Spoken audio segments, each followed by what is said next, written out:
What's good? What's good? It's the one, the only, but what do I know boxing? Back at y'all with another one, man. I'm with a different type of video today. So what I'm gonna do today is I'm gonna talk about the boxing's biggest rivalries since 2010, in my opinion, my top 10 biggest rivalries in boxing since 2010. Now, some of these fights have happened, some of these fights have not happened yet, but we're anticipating these fights. And you know, it's just it's not even ranking the fights in order as far as which fights were the best. Like I said, some of these fights haven't even happened, but it's the build up to these fights, the rivalry to these fights, just the anticipation, the trash talking, the post conference, the press conference, all of this. So without further ado, let me first bring in the honorable mention, because we cannot go without talking about Mayweather versus Pacquiao. Okay, now I didn't put this on the list because obviously, man, it's impossible. We all know this is the biggest fight in boxing history. As evidence, man, the fight sold 4.4 million pay-per-view dollars, 100 a pop. Man, this was a huge fight.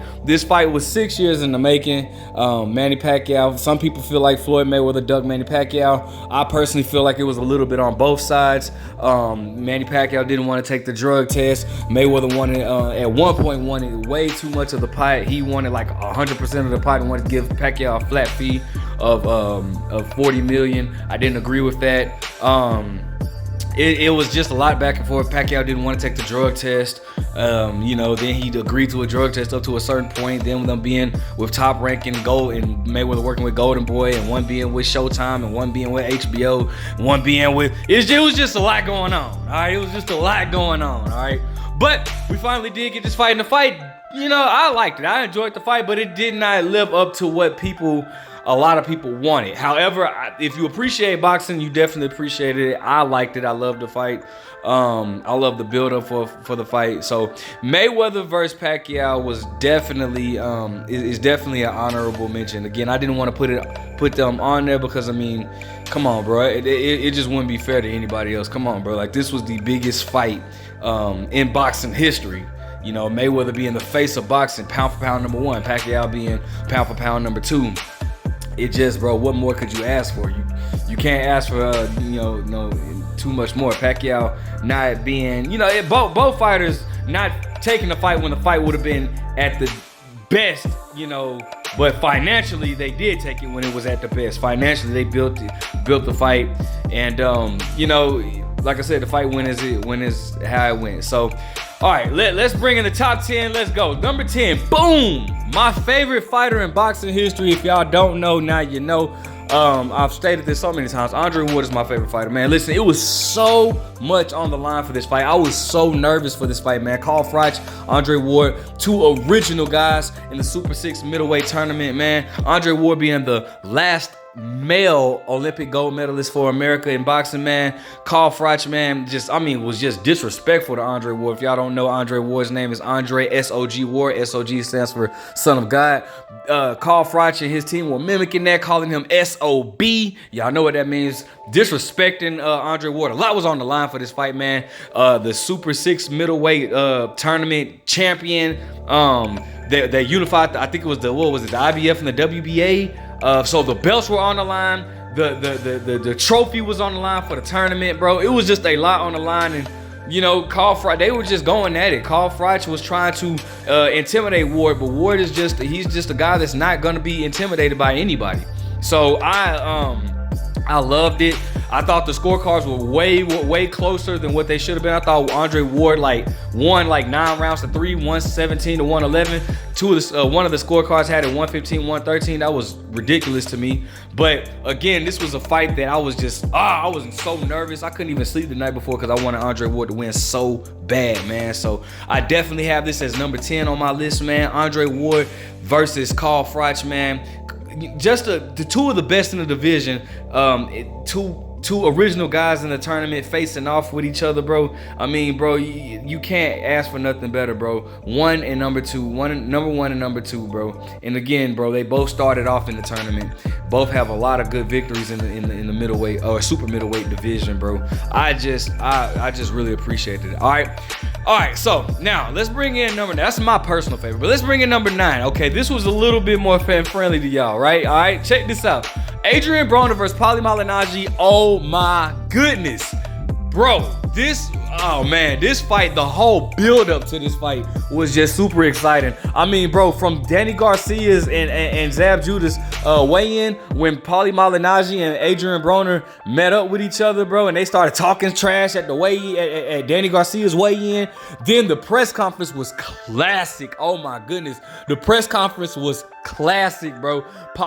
Adrian Broner, apparently he's been messing with a girl that used to mess with Paulie Malignaggi. The girl claims that she was in a relationship with Paulie Malignaggi. Paulie Malignaggi just said she was weak in, she was his side piece, but she claims it was more than that. Adrian Broner then was messing with her, brought her to the, man, called her on the phone at the press conference, stated that Paulie used to beat her. Man, I mean, bro, and it was so beautiful. It was, the build-up was just so amazing. If y'all haven't watched that press conference, watch Adrian Broner versus Paulie Malignaggi press conference, bro. It was a classic. The face-off was classic. Matter of fact, let me show y'all the post-fight conference.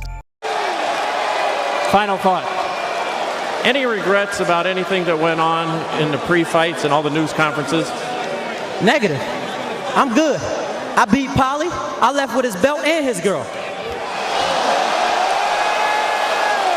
Adrian, congratulations on winning the title. Paulie, come on in. Hey, I'm just saying, you lost. I know I lost. But don't, hold on, wait. Don't brag about taking my side piece. Don't brag about taking my side piece, though. That's my side piece. You don't get lazy. All right.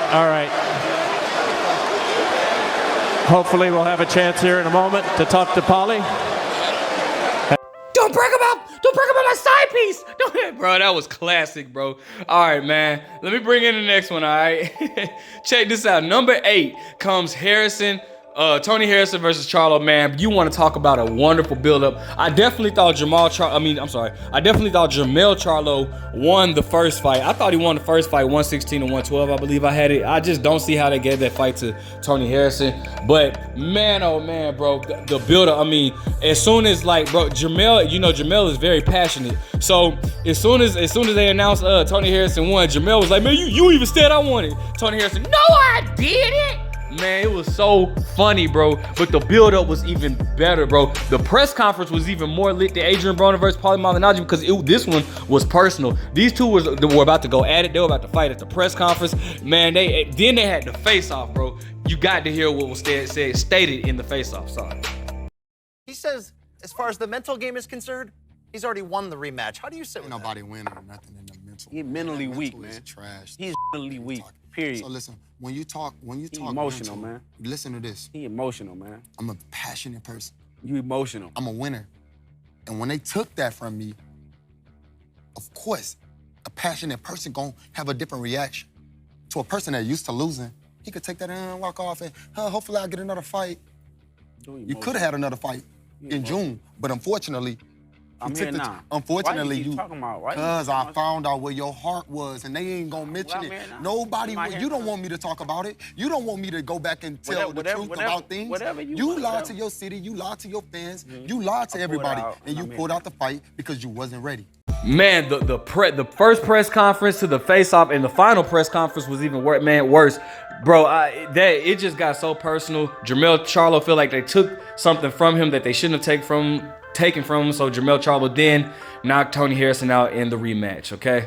Beautiful build-up, beautiful fight. Everything was beautiful, all right?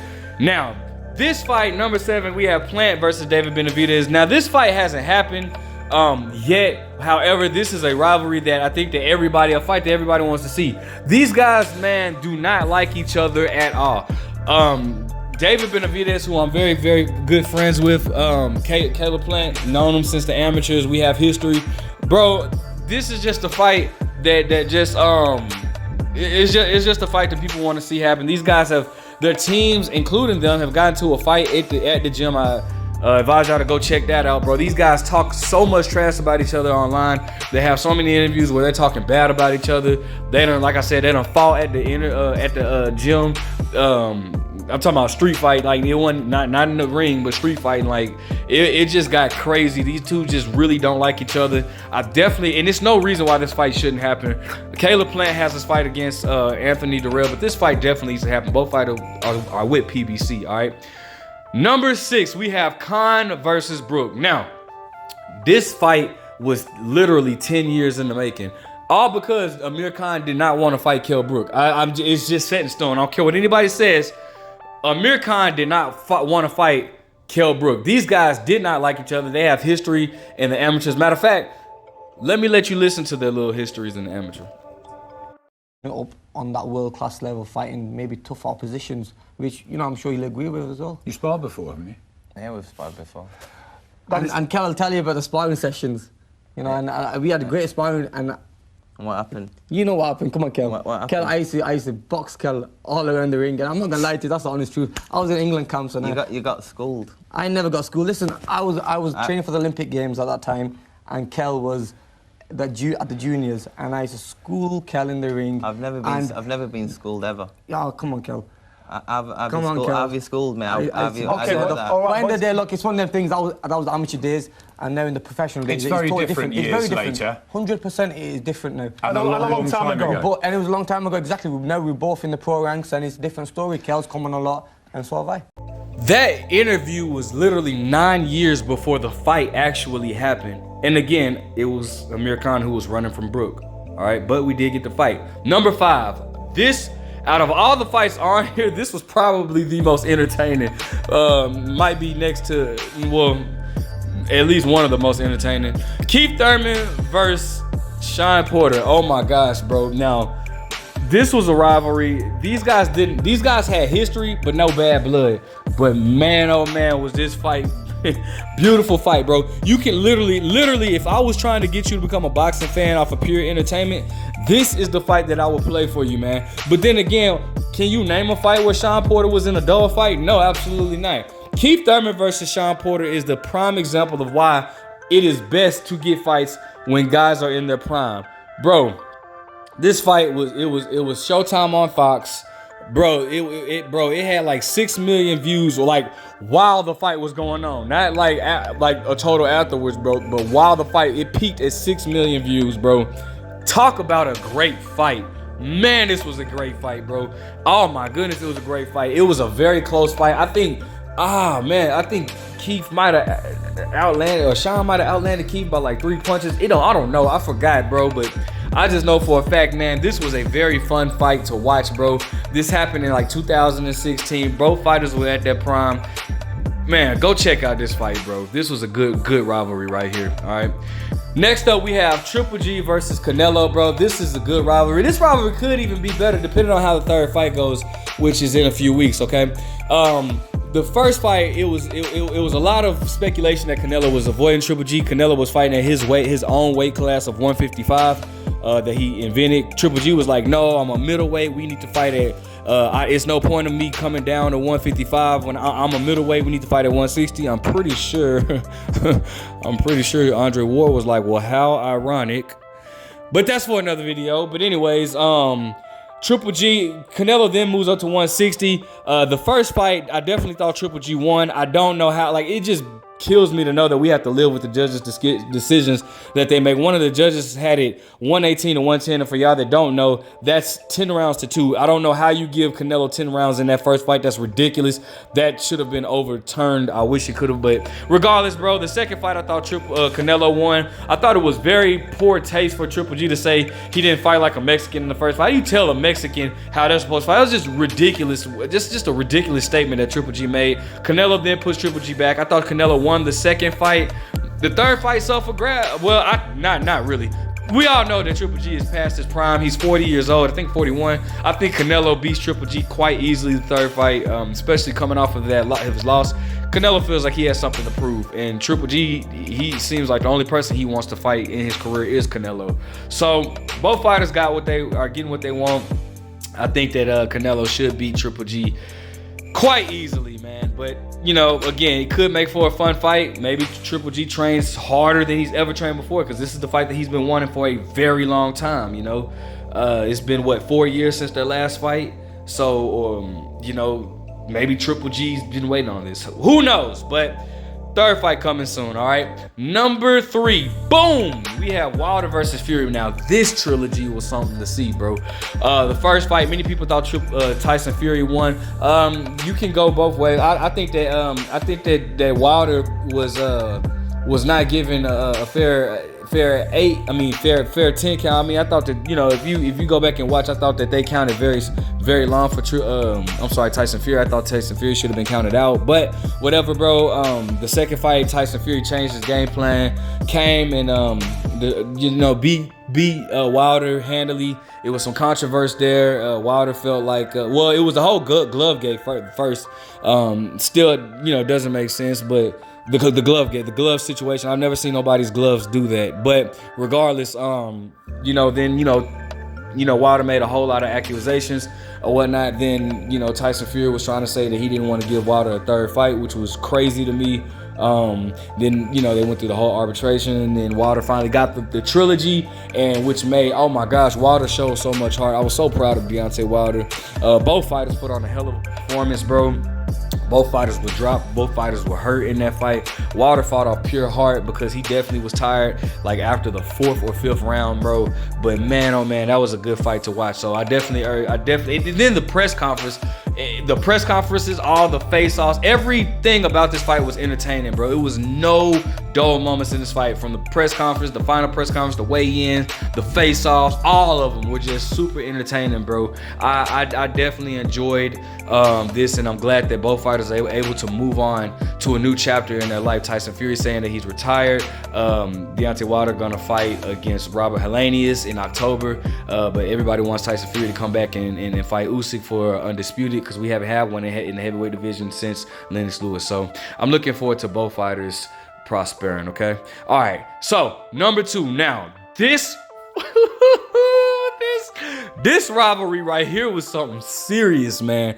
Listen to me. The backstory goes all the way back to the mid-2000s. Like, oh my gosh, bro. But we're going to talk about the third and fourth fight, okay? So, the third fight, many people thought that Juan Manuel Marquez won, okay? All right, Pacquiao, the first fight was a draw. The second fight, Pacquiao won, or vice versa, one of them. Whatever. Then the third fight, Pacquiao won by majority decision, which a lot of people thought that it could have went to Marquez. Marquez just had Pacquiao's number, okay? And the build up, the hype around this, the build up to this fight wasn't really entertaining, because both fighters are not really known for trash talking at all. However, the fight itself was just pure entertainment, and it just made for a great rivalry. The fourth fight was just pure action. Both fighters were dropped, and then ultimately Pacquiao, who relies off a lot of feints, he feigned and came forward where Marquez met him with the right hand. Boom! So when you're coming forward and then you meet the right hand rather than the right hand coming to you, you're meeting the right hand. That's a head-on collision, bro. That's double force. And Pacquiao was out. That had to be the best knockout in the 2010 eras, bro. Like, it just had to be the best knockout. Pay-per-view. I'm talking about it just on a pay-per-view note, bro. Like, that right there was like Pacquiao was out cold, didn't move, still. I'm not talking about sleep. I was like, it just shocked the hell out of me. That fight, the fourth fight between these two, you had your money's worth. Point blank and period. You got your money's worth, bro. Everything about that fight was entertaining. Oh my God. Oh my goodness, bro. Pacquiao wanted a fifth fight. Marquez was like, nah, I'm gonna leave it like that, bro. So now, number 1. Boom. All right. Listen, I know this fight has not happened.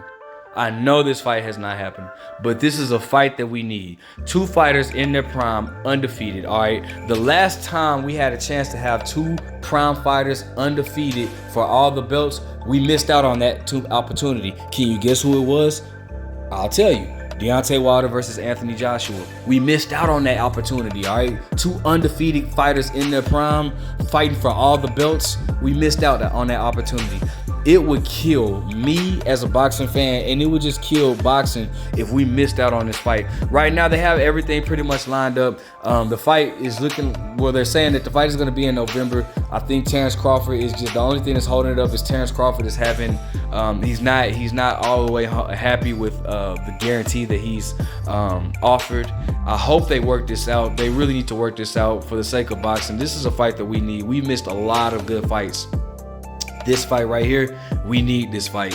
Both fighters in their prime, bro. It just has success written all over it, bro.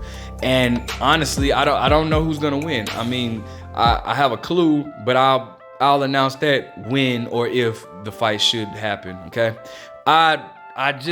this fight right here is just the most meaningful fight in boxing right now. Bigger than Usyk versus Tyson Fury, in my opinion.